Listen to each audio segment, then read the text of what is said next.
நீங்கள் ஒரு திராவிட இயக்கம் அப்படின்ற மாதிரி ஒரு முத்திரை பதிச்சு வச்சுருக்கீங்க சார். ஷோ அவர்களோட இருக்கிற அந்த காலகட்டம் உங்களுக்கு அவருக்குள்ளே இருக்கிற அந்த அந்த மாதிரியான ஒரு ரிலேஷன்ஷிப், குட் ஃப்ரெண்ட்ஷிப் அந்த மாதிரி ஏதாவது இருந்திருக்கா சார்? அரசியல் ரீதியாக நாங்கள் ஆரம்ப காலத்தில் ஷோ பயங்கரமாக இருந்துச்சு. கலைஞர் ஒரு மீட்டிங்கில் பேசும்போது எனக்கு அவருக்கு ஒரு காதலே உண்டு அப்படின்னு ஷோக்கும் கலைஞர் அவருக்கு அந்த அளவுக்கு. ஆட்சிக்கு திமுக வந்த உடனே அவர் கதை அப்படியே மாறிச்சு. காமராஜர் எதிர்த்தாங்கிறதுல ஷோவுக்கு ஒரு கோவம்.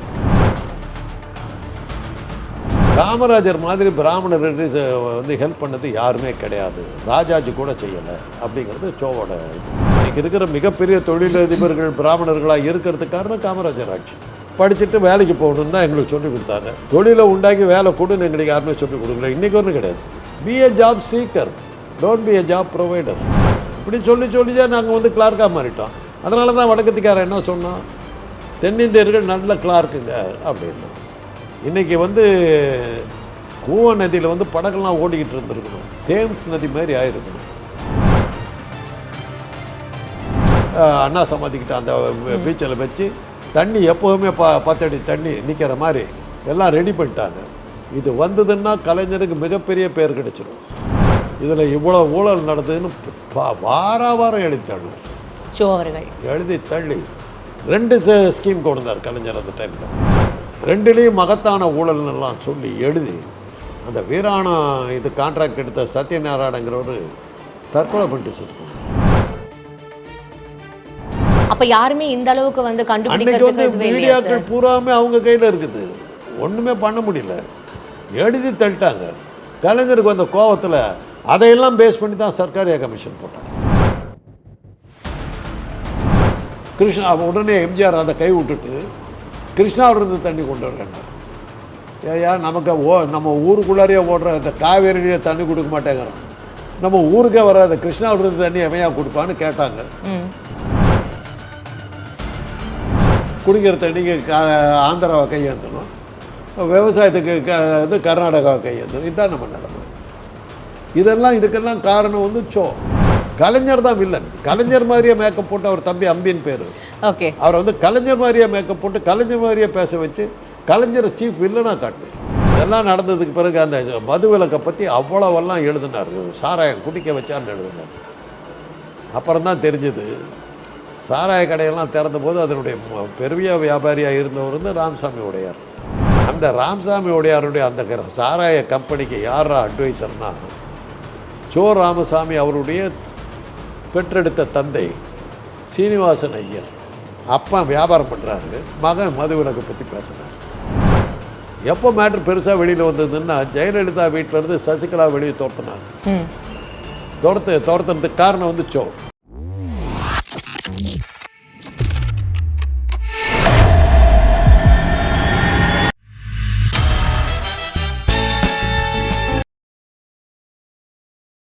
பிபிடி சினிமா நேயர்கள் அனைவருக்கும் வணக்கம். இன்னைக்கு நம்மளோட டாக்டர் காந்தராஜன் சார் தான் இருக்கார். அவர்கிட்ட நிறைய விஷயங்கள் கேட்டு தெரிஞ்சுக்கலாம், நிகழ்ச்சிக்கு போகலாம். சார் வணக்கம் சார். சார் உங்களுக்கு வந்து இந்த ஓல்டு மெமரிஸை வந்து எப்போதுமே அது உங்களை பீட் பண்ணிக்கவே முடியாது அப்படின்னு வந்து நிறைய வந்து விஷயம், ஏன்னா நீங்கள் அவ்வளோ ஷேர் பண்ணியிருக்கீங்க சார். ஸோ எங்களுக்கு நீங்கள் ஒரு திராவிட இயக்கம் அப்படின்ற மாதிரி ஒரு முத்திரை பதிச்சு வச்சுருக்கீங்க சார். ஷோ அவர்களோட இருக்கிற அந்த காலகட்டம் உங்களுக்கு அவருக்குள்ளே இருக்கிற அந்த அந்த மாதிரியான ஒரு ரிலேஷன்ஷிப், குட் ஃப்ரெண்ட்ஷிப் அந்த மாதிரி ஏதாவது இருந்திருக்கா சார்? எனக்கு எதுவும் இல்லை.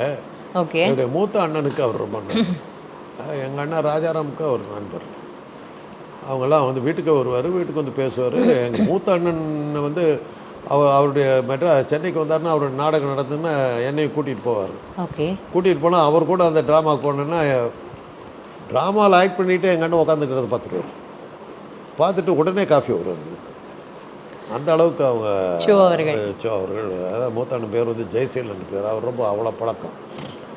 அரசியல் ரீதியாக நாங்கள் ஆரம்ப காலத்தில் ஷோ பயங்கரமாக ரசித்தோம் நாங்கள். ஓகே, ஷோ பாலச்சந்தர் இவங்க 2 பேருமே எப்படி வந்தாங்கன்னா திராவிட இயக்கத்துக்கு ரொம்ப நெருக்கமானவர்களாக தன்னை காட்டிக்கிட்டு தான் அவங்க அறிமுகமானாங்க. காங்கிரஸ் அரசாங்கத்தையும் இந்திரா காந்தியும் கேவலப்படுத்தி தான் ஷோவனுடைய நாடகங்கள் பூராமல் இருந்தது. அன்றைக்கி திராவிட இயக்கங்கள் பூராமல் காங்கிரஸுக்கு எதிர்த்து இந்திரா காந்திக்கு எகெயின்ஸ்டாக நின்றவங்க தான் திராவிட இயக்கம். தன்னுடைய கருத்துக்களை சொல்கிறாங்கங்கிற முறையில் ஷோ அவங்க ரொம்ப ரசித்தாங்க.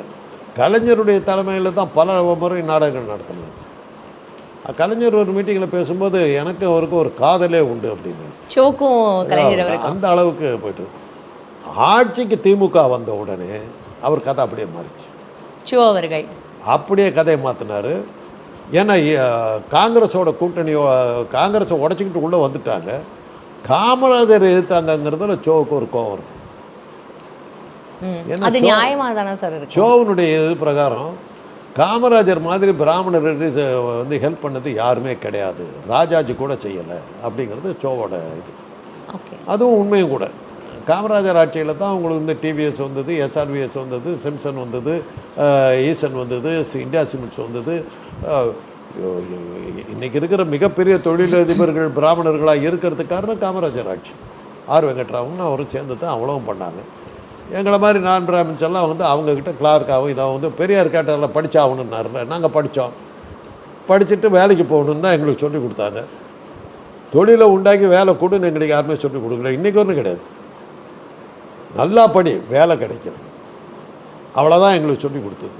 நல்லா படி வேலை கொடுக்குறோன்னா மாதிரி எங்களுக்கு சொல்லவே இல்லை. Be a job seeker, don't be a job provider. இப்படி சொல்லிதான் நாங்கள் வந்து கிளார்க்காக மாறிட்டோம். அதனால தான் வடக்கத்திக்காரன் என்ன சொன்னான், தென்னிந்தியர்கள் நல்ல கிளார்க்குங்க அப்படின்னா. அவன் வந்து 10ஆம் கிளாஸுக்கு மேலே படிக்கலை. அதுக்கப்புறம் அவன் தொழிலுக்கு போயிடுறான்.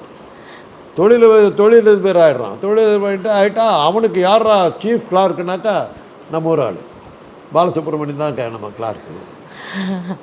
இதுதான் அவனுக்கு சந்தோஷம். அவங்க யாரா முதலாளி அவன். இதெல்லாம் வந்து ஷோவை பற்றி கேட்டிங்க. ஆரம்ப காலத்தில் திராவிட இயக்கத்தோடு ஒட்டி அவங்களுடைய நாடகங்கள்லாம் நடந்து நாங்கள்லாம் போய் பார்த்தோம். துக்ளக் வரையிலும் அவருடைய ட்ராமாக்கள்லாம். ஆனால் பட் ஒன்று என்னன்னாக்கா ஏதாவது என்ன மாதிரி ஆட்கள்லாம் இருக்கிறோமே, எதுலேயுமே ஏதாவது கோணம் ஓட்டம் வெட்டுறதே வேலை. அவருடைய புகழ்பெறாத பல நாடகங்களை நான் பார்த்துருக்கேன். கோவாடிஸ்னு ஒரு ட்ராமா போட்டுக்கிட்டு இருந்தால் அதுதான் அவருக்கு பாப்புலரான முதல் ட்ராமா. அந்த கோவாடிஸுங்கிற ட்ராமா வந்து Connecticut Yankee at King Arthur ஸ்கோட்டுங்கிற மார்க் ட்வைனுடைய நாவலை இங்கிலீஷில் படமாக எடுத்துருந்தாங்க. டொனால்டு ஓகானர் நடிச்சிருந்த படம் அதை அப்படியே தமிழாக்கி போட்டார். அது மாதிரி எல்லாம் இது பண்ணார். மை ஃபேர் லேடியை வந்து மனம் ஒரு குரங்குன்னு மாற்றி எடுத்தார். அது மாதிரி அவருடைய எதுவுமே ஒரிஜினல் கிடையாது, எல்லாமே காப்பி தான். தேன்மலைங்கிற படம், அதில் வந்து அந்த காமெடி சீன் பூராமே எனக்கே அது ஞாபகம் இருக்குது சார். நானே ஒரு வாட்டி அதை பார்த்துட்டு, படம் பேர் நமக்கு தெரியல சார், அதில் அவர் மனோரமா அவர்கள் அப்புறம் வந்து நாகேஷ், அந்த எனக்கு அது இவ்வளோ அது என்ன பெட் டைம் ஸ்டோரிங்கிற இங்கிலீஷ் படம், மர்லான் பிராண்டாவும் டேவிட் நிவனும் நடித்த படத்துலேருந்து அப்படியே எடுத்தார், அப்படியே தமிழாக்கி போட்டார். அதுதான் அவருடைய படம். துல்ஹா துல்ஹன் ஒரு படம் வந்தது, நெஞ்சில் நிறைந்தவள், நெஞ்சில் நிறைந்தவள் கேஆர் ஜெவன்சன் ரவிச்சந்திரன், துல்ஹா துல்ஹன் படம். எதுவுமே ஒரிஜினல் கிடையாது. இப்படியெல்லாம் இருந்துக்கிட்டு வந்தவங்க ஆட்சிக்கு வந்த உடனே கதையை அப்படியே மாற்றினாங்க. இன்றைக்கி வந்து கூவ நதியில் வந்து படகுலாம் ஓடிக்கிட்டு இருந்திருக்கணும், தேம்ஸ் நதி மாதிரி ஆகிருக்கணும். எங்கே பார்த்தாலும் படகு போயிட்டு இருந்திருக்கும். நான் சென்னையினுடைய போக்குவரத்தை இதே வந்து இதாக பண்ணியிருக்கலாம். துறைகள்லாம் போட் ஷெட் இதெல்லாம் இறங்குற இடமெல்லாம் கட்டிட்டாங்க. முதல்ல வந்து அண்ணா சமாதியிலேருந்து ஆரம்பித்து லயலா காலேஜ் வரையிலும் திட்டம் போட்டு ஆழப்படுத்தி கடல் அந்த கூவத்தில் வந்து தண்ணி வந்து சீரான அளவில் இருக்கிறதுக்காக ஃபில்டர்லாம் வச்சு அண்ணா சமாதிக்கிட்ட அந்த பீச்சில் வச்சு தண்ணி எப்போதுமே 10 அடி தண்ணி நிற்கிற மாதிரி எல்லாம் ரெடி பண்ணிட்டாங்க. இது வந்ததுன்னா கலைஞருக்கு மிகப்பெரிய பேர் கிடைச்சிடும்.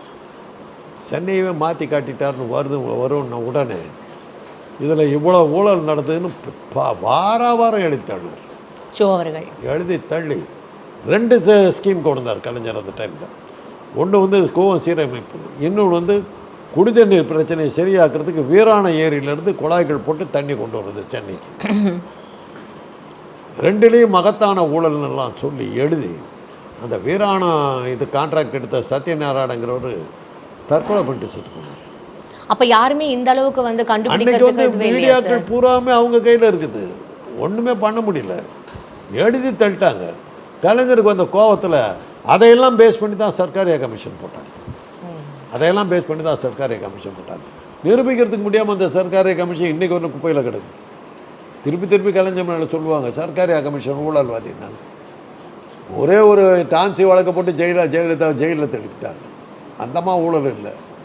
இன்றைக்கி ஒன்று நிரூபிக்க முடியாத சர்க்காரியா கமிஷன் போட்டுக்கிட்டு சர்க்காரி கமிஷனில் யார் உள்ளே போனால் எந்த கூட்டத்தை நிரூபிச்சிங்க? அந்த வீராணம் குழாய் இதுக்காக பண்ண அந்த பெரிய பெரிய குழாயெல்லாம் அவ்வளோ பெரிய குழாய், அது வந்து குடிசை மாற்று வாரியம் மாதிரி ஆகி போய் நிறைய பேர் குடியிருக்க ஆரம்பித்தாங்க. அந்த அளவுக்கு போச்சு. அப்போ என்ன சொன்னாங்கன்னா கிருஷ்ணா உடனே எம்ஜிஆர் அதை கை விட்டுட்டு கிருஷ்ணாவிலிருந்து தண்ணி கொண்டு வரேன்னார். ஏயா நமக்கு நம்ம ஊருக்குள்ளாரையே ஓடுற அந்த காவேரியிலேயே தண்ணி கொடுக்க மாட்டேங்கிறான், நம்ம ஊருக்கே வராத கிருஷ்ணாவிலிருந்து தண்ணி எவையா கொடுப்பான்னு கேட்டாங்க. வீராணம் நம்ம ஊர்லேயே இருக்குது, நம்ம ஊரில் இருக்கிற தண்ணியை எடுக்கிறத விட்டுவிட்டு இப்படி பண்ணால் என்ன அர்த்தம்னு கேட்டாங்க. யாரும் கவலைப்படல. இப்போ என்னாக்கா குடிக்கிற தண்ணிக்கு ஆந்திராவை கையேற்றணும், விவசாயத்துக்கு இது கர்நாடகாவை கையேற்றணும். இதுதான் நம்ம நிலைமை. இதெல்லாம் இதுக்கெல்லாம் காரணம் வந்து மதுவிலக்கை ரத்து பண்ணாங்க கலைஞர் பீரியடில். சார் அது கொண்டு வந்ததே அவர் தான் சொன்னாங்களே சார். அவர் ஸ்டார்ட் பண்ணதே கலைஞர் அவர்கள் தான் சொன்னார். ஆமாம், கலைஞர் தான் இது பண்ணார். 71ஆம் வருஷம் ஆட்சிக்கு வந்த உடனே 72ஆம் வருஷம் வந்து மதுக்கடைகளை திறந்து விட்டார். திறந்து விட்ட உடனே எழுதுனாங்க பாருங்க, அது வரலும் யாருமே இந்தியாவில் யாருமே குடித்தது கிடையாது. கருணாநிதி தான் சாராயமே காய்ச்சி அவரே வந்து பாட்டில் வீட்டுக்கு வந்து விற்றார். காமராஜர் படிக்க வைத்தார், கருணாநிதி குடிக்க வைத்தார். அதெல்லாம் ரைமிங் அப்படியெல்லாம் போட்டு. ஏ சார், இது சோ அவர்கள் இந்த பாலிடிக்ஸ்ன்னு பேசுறதுக்கு முன்னாடி அவருக்கும் இந்த கலைஞர் அவருக்கும் நல்ல மாதிரியான ஒரு உறவு இருந்தது சார் சொன்னீங்க. காதல்ன்ற ஒரு முகமது பின் துக்ளக்கெல்லாம் வந்து அவருக்காக போய் கலைஞரையே வில்லனா போட்டு அவர் எழுதின நாடகம் வந்து என்று தனியும் இந்த சுதந்திரம் தான். கலைஞர் தான் வில்லன். கலைஞர் மாதிரியே மேக்கப் போட்டு அவர் தம்பி அம்பின் பேர். ஓகே, அவர் வந்து கலைஞர் மாதிரியே மேக்கப் போட்டு கலைஞர் மாதிரியே பேச வச்சு கலைஞரை சீஃப் வில்லனாக காட்டினார். அப்போ வந்து இந்திரா காந்தியும் கலைஞரும் கூட்டணியில் இருந்ததுனால இந்திர சபையில் வந்து கேட்குறான், அதாவது நாரதர் நிற்கிறாரு, இந்திரன் இது ஒரு யமதர்மனை யாரோ கேட்குறாங்க, இவ்வளவு குழப்பங்களுக்கு யார் காரணம் அப்படி இந்திர சபையில்? சரி, இந்திரா சொல்லு, இந்திரா காந்தி தான் காரணங்கிறதுக்கு. காந்தி வந்து கடவுள் மாதிரி, அந்த காந்தி ரோலில் நடிக்கிறவர் வந்து முதுகை மாத்திரம் காட்டிக்கிட்டு கைராடையை மாத்திரம் சுற்றுற மாதிரி கடவுளாம். அவர் வந்து மூஞ்சை காட்டக்கூடாதான். ஏன்னா அந்த கிறிஸ்டியானிட்டி படமெல்லாம் ஜீசஸை பற்றி எடுத்திங்கன்னாக்கா ஜீசஸ் முகத்தை காட்டப்பட்டாங்க. அது வந்து ஒரு பேக்கு இந்த மாதிரி தான், அது மாதிரி தான் காட்டுவாங்க. கடவுள் அதை காட்டக்கூடாது. அந்த அளவுக்கு அந்த என்று தெளிவு கலைஞரை வந்து கேவலப்படுத்துறதுக்காகவே ஒரு ட்ராமா போட்டார். அன்னைக்கு அச்சு ஊடகங்கள் அப்படி தூக்கி வச்சு, அப்பா சோ மாதிரி தைரியசாலி யாருன்னு. அதுக்கு இவர் வந்து நானே அறிவாளின்னு கலைஞர் ஒரு ட்ராமா போட்டார். அப்போ சோ அந்த அளவுக்கு வந்து அவருக்கு நாலேஜ் இல்லைன்னு நீங்கள் சொல்கிறீங்களா? நாலேஜ் இருக்குமா, சொந்த நாலேஜ் கிடையாது. எனக்கு அவருக்கு என்ன வித்தியாசம், நான் அந்த நாவல்லாம் படிச்சுட்டு நான் அதை வந்து காப்பி அடித்து காந்தராஜை எழுதியதுன்னு ஃபில்ம் பை காந்தராஜன் போட்டுக்க புத்தி இல்லை, அவ்வளோதான். அவங்களுக்கு அந்த புத்தி இருந்தது. அந்த திறமை நம்ம பாராட்டணும். இது கலைஞர் என்ன பண்ணார், நானே அறிவாளின்னு போட்டு சோவுக்கு எதிர்ப்பாக போட்டார். அதையும் வந்து சோ வந்து தனக்கு சாதகமாக பயன்படுத்திக்கிட்டார். நான் ஒரு சாதாரண ஒரு ஆள், என்னை எதிர்த்து ஒரு முதலமைச்சர் நாடகம் எழுதுறாருன்னா நான் எவ்வளோ பெரிய ஆள்னார். அதான் நடந்தது. ஏ சார், இப்போது கேளுங்க, இதெல்லாம் நடந்ததுக்கு பிறகு அந்த மதுவிலக்கை பற்றி அவ்வளவெல்லாம் எழுதினார். சாராயம் குடிக்க வச்சார்னு எழுதினார். அப்புறம்தான் தெரிஞ்சது சாராய கடையெல்லாம் திறந்த போது அதனுடைய பெரிய வியாபாரியாக இருந்தவர் வந்து ராமசாமி உடையார். ராமச்சந்திரா மெடிக்கல் காலேஜெல்லாம் நடக்குது, அவர் அதனுடைய ஓனராக இருந்தார். அவர் தான் சீஃப் வியாபாரம், அவர் தான். அந்த ராமசாமி உடையாருடைய அந்த சாராய கம்பெனிக்கு யாரா அட்வைசர்னா சோ ராமசாமி அவருடைய பெற்றெடுத்த தந்தை சீனிவாசன் ஐயர். அவர் தான் அந்த சாராயம் காய்ச்சறதுக்கு ராமசாமி உடையாருக்கு ஐடியா கொடுத்தவர். அப்பா வியாபாரம் பண்ணுறாரு, மகன் மதுவிலக்கை பற்றி பேசுகிறார். எப்போ தெரிஞ்சதுன்னா ரொம்ப காலம் கழித்து தெரிஞ்சது. யாரும் வெளியில் சொல்லலை. எப்போ மேட்ரு பெருசாக வெளியில் வந்ததுன்னா ஜெயலலிதா வீட்டிலேருந்து சசிகலா வெளியே துரத்துனாங்க. துரத்துனதுக்கு காரணம் வந்து சோ. ஓகே. நம்ம ஜாதியாக இருந்துக்கிட்டு அவளை வச்சுக்கிட்டு இருக்கேன்னு சொல்லி பேசி வெளியே துரத்தி விட்டார். துரத்திட்டு இவர் சரி இந்த அம்மா வீட்டில் உள்ளே விட்டுடுச்சு. இவர் இப்போ எங்கே உட்காந்தார் தெரியுமில்ல, அவங்க நடத்தின என்னது அந்த சாராய கடை, எனக்கு பேர் மறந்துட்டேன், டக்குன்னு பாருங்க, அதில் தான் போய் உட்காந்தார். அந்த கம்பெனியில் தான் போய் உட்காந்தார். பேர் வரமாட்டேங்குது, பரவாயில்ல. அந்த கம்பெனியில் தான் போய் உட்காந்தார். இந்த என்னமோ வரமாட்டேங்குது, பார்க்கலாம். அதில் தான் போய் உட்காந்தார் அவரும் அவர் மகனும். அப்போ தான் தெரிஞ்சது சாராயத்தை பற்றி பக்கமாக எழுதி திமுகவை ஒழிச்சு கட்டணது குடிக்க வச்சவர்கள் எழுதுனது உத்தம புத்திரன் போய் உக்காந்தது அங்கே தான்.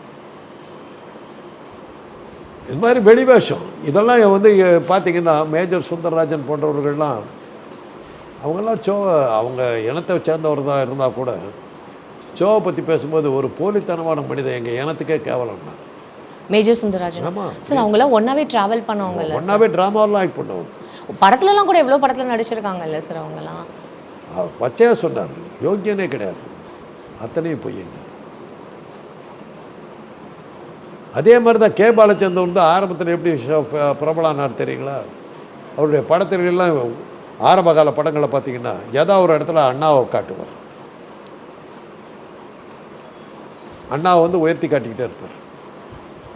இருக்கோடுகள்ங்கிற படத்தில் கலெக்டராக வருவாங்க சௌந்தர் ஜானகி. அதில் வந்து குடும்பத்துக்குள்ளார இருக்கிற தகராறு வந்து கொஞ்சம் ஆஃபீஸில் ரிஃப்ளெக்ட் ஆகும்.